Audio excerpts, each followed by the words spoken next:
This morning we continue our discussion and celebration of Black History Month with Dr. Dorothy Drinkard-Hawkshawe, the Director of Africana Studies at ETSU.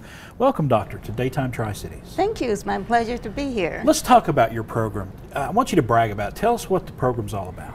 Well, the program actually was created in 1993, and I am the principal founder of the program, which used to be called African and African American History, but the name was recently changed to Africana Studies.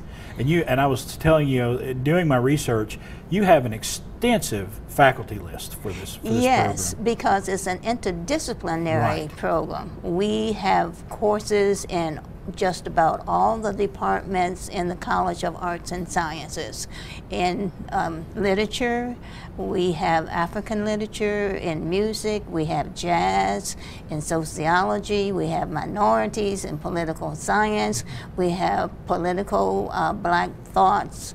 And geography, they speak about Africa. Right. So it's interdisciplinary. So drawing from all areas of the university. Yes. Very yes. good, very yes. good. And you have a big program coming up that you would like to talk about as well. Yes. Tell us about this. Malcolm X is a great figure in the civil rights movement, and he had a very interesting life. On February the 24th at 4 p.m., which is on a Friday, we will have a one-man play. Right. The actor is Philip Wallace, right. And he is a professional actor who has done plays on Martin Luther King and many other civil rights leaders. On Friday, February the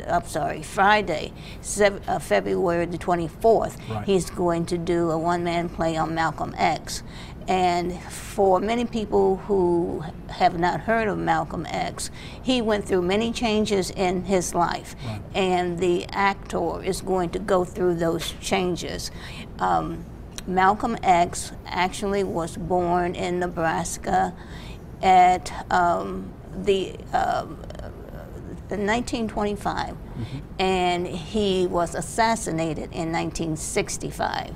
So he had a very short life, 1925 to 1965.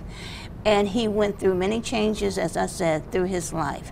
One of the things that happened to him at an early age was that his father died. He was 6 years old when his father died.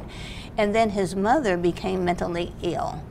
And for about 20-some years, Malcolm X lived in different homes.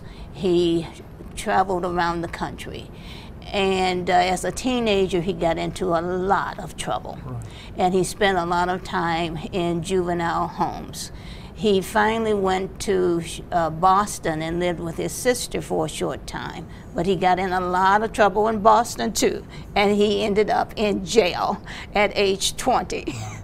And at age 20, he had 10 years. He had a 10-year sentence in jail, and that jail changed his life. That stay in jail changed his life.